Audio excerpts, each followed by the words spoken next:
I've been waiting for this parcel for 12 week. Yes, 12 week. Because this is pre-order items and it's shipped from overseas.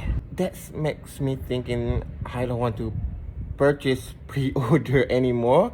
Maybe I just order something in stock. You know, because waiting is so exhausted. 12 week.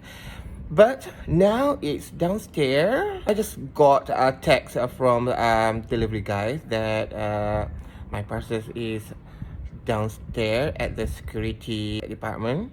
So let's go get it.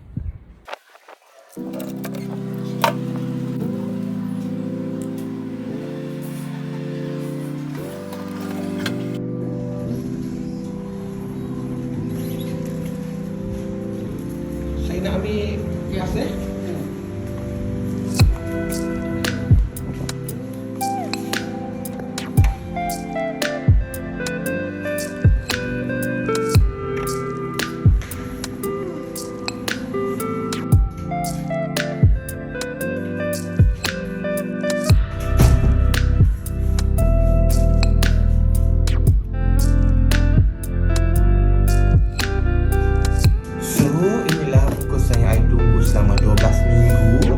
Jadi tanpa